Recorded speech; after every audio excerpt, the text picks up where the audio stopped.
Cuando hablamos de método, hablamos de un conjunto ordenado de operaciones que están orientadas a la obtención de un resultado. La historia, la ciencia histórica, tiene su propio método. Y este explica cómo deben investigarse los hechos del pasado. Lo podemos definir como el conjunto de normas y procedimientos a los que se ajusta la investigación histórica. Lo que hace es ocuparse de la búsqueda de los medios adecuados para averiguar la realidad de los hechos humanos.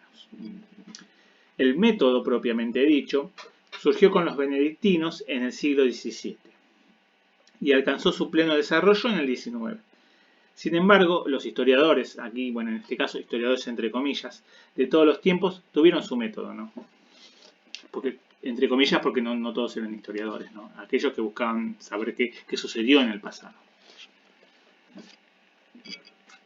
Los griegos clásicos buscaron la verdad sobre los hechos en el pasado y usaron un método de interrogatorio directo.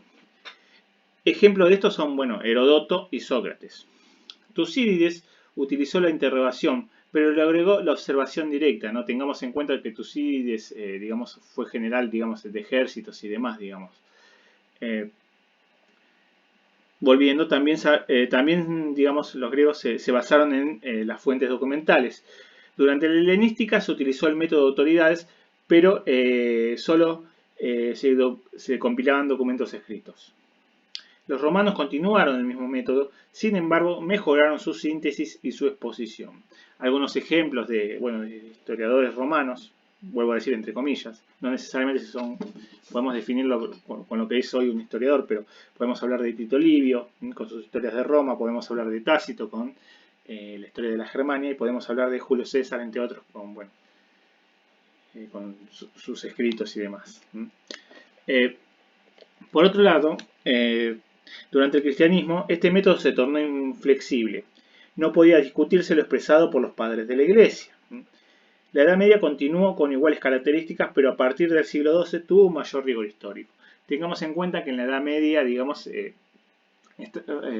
hombre se dirigía bajo el teocentrismo católico, La verdad era dirigida por la Iglesia, por la Iglesia católica, y no se podían discutir las fuentes, no se podía discutir lo que decía, la autoridad religiosa en cuestión, no se podía discutir tampoco la Biblia, Las verdades eran dogmáticas y los dogmas son verdades que a la vez son expuestas por seres que están de una manera están por arriba de las personas y son verdades que son indiscutibles, son perfectas. Lo que importa es el camino hacia Dios, nada más. Tengamos en cuenta también que los historiadores bizantinos utilizaron el método de interrogación de testigos hasta que Anacomén con Neno utilizó el método de la propia experiencia. Su trabajo, de los bizantinos, a diferencia, de los católicos del centro, sur y norte de Europa, era un trabajo mucho más elaborado y demás. Hasta que llegamos al siglo XVI, siglo XVII, con Mabillon, ¿no? Ya veníamos hablando de los monjes benedictinos, con su obra De Re Diplomatica. Acá lo importante es separar lo verdadero de lo falso, y con esto lo que hace es darle ciertos rasgos de cientificidad a la historia. Con él nace un método embrionario de la historia. Él dice que hay que examinar los documentos, dice que hay que hacer un peritaje de esos documentos en lo que es la escritura y la lengua, y después dice que hay que comprobar la veracidad, ¿no? Como ya lo veníamos hablando.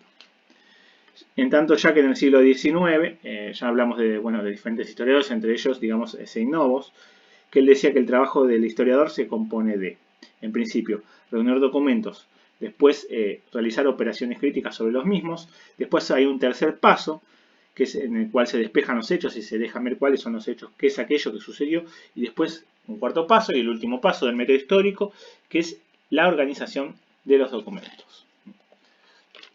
Ahora, para sintetizar, llegamos ya, a un método histórico, ya hablamos de una ciencia histórica, ya estamos en el siglo XIX, y pasamos a este siglo XIX, y para sintetizar podríamos decir que la metodología de la historia tiene 4 pasos.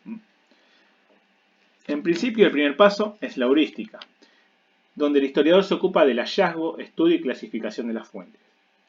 Actuará con profesionalismo y seriedad. Debe aceptar fuentes fiables y aquellas que le presentan dudas, luego se debe proceder a su conservación técnica y a lograr su accesibilidad. Después hay un segundo paso que lo tengo acá escrito, que es la crítica histórica, que consiste en analizar las fuentes a fin de determinar la real dimensión de su valor. Se la juzga para determinar su utilidad, su autenticidad y su veracidad. La crítica histórica es la interpretación de las fuentes. Tiene una parte llamada crítica externa, en donde se busca determinar cuándo ha surgido la fuente en cuestión, a quién se debe su origen, o sea, quién la escribió, y si es lo que parece ser. Luego hay una segunda parte, esto es dentro de la crítica histórica, ¿no?, llamada crítica interna, donde se hace un análisis valorativo para determinar si el autor pudo o quiso decir la verdad. Y, digamos, se comparan fuentes también. Después tenemos, digamos, una tercera etapa, que es la etapa de la síntesis, donde el historiador hace una síntesis del material reunido, selecciona fuentes actuando con cuidado, si encuentra contradicciones en las mismas, deberá decidir cuáles más o menos fiables. Después, bueno, hay una cuarta etapa, que es la exposición, donde el historiador llega a sus conclusiones. En este momento dejará en claro cuál es la opinión sobre el tema trabajado. Bueno, esto fue Metodología de la Historia. Fue un gusto. Hasta luego.